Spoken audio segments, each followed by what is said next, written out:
If you are new to pelvic floor muscle training, you may already be tired at this point, and that's okay.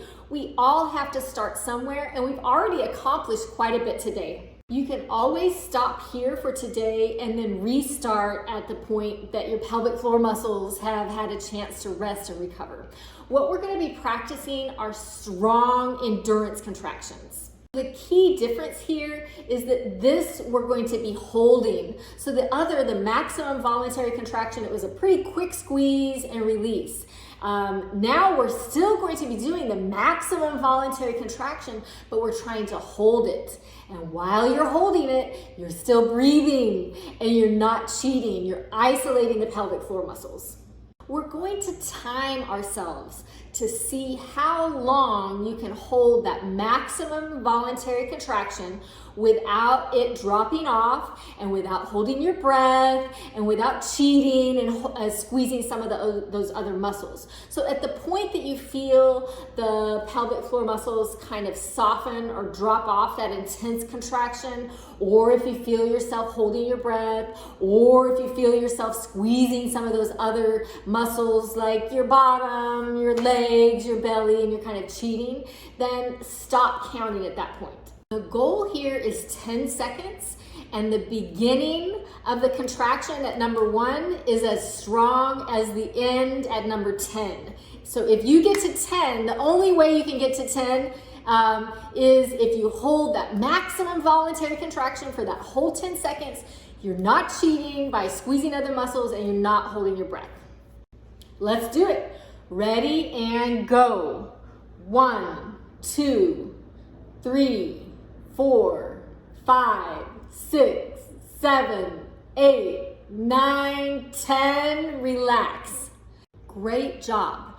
Now I want you to keep track of where you felt the muscle kind of drop off, or where you started to cheat or hold your breath, even if it's only 1 or 2 seconds. That was your first try.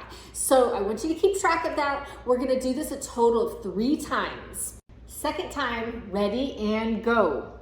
1, 2, 3, 4, 5, 6, 7, 8, 9, 10, and relax. Again, make a note of how long you were able to hold that strong contraction and have good form by not isolating and not holding your breath. Now let's go to round 3. Ready and go.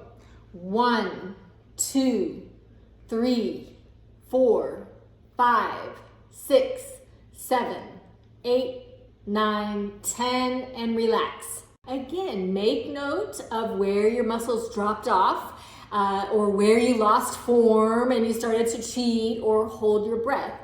And then compare this third round to the second round and the first round. Was the first round longer, or did you see that the third round you started to get better? A lot of times on the third round, our muscles are starting to fatigue and they're getting tired. Pelvic floor muscle training takes consistency and practice. So every day, practice seeing how long you can hold that maximum voluntary contraction while still having good form and breathing. Our target is 10 seconds. And then how many repetitions can you do? So we just did 3 repetitions, and here's some examples of what that program might look like. For example, let's say that you can hold a strong, good contraction with good form for 5 seconds. And then on the second rep, you can also hold it for 5 seconds, again with good form and not holding your breath. Now let's say that on the third cycle, you can still hold it to 5 seconds, but it's getting a lot harder to maintain that same level of strength in the contraction, and you're having a more difficult time with breathing, and you're really having to focus on not cheating. On the fourth try, you feel your muscles kind of start to drop off at about 3 seconds. So what would the home program look like for someone that did that? Basically, holding it about 5 seconds, 3 to 4 repetitions, and then doing that 2 to 3 times a day. And then gradually building how long you hold it, and gradually building how many repetitions you do.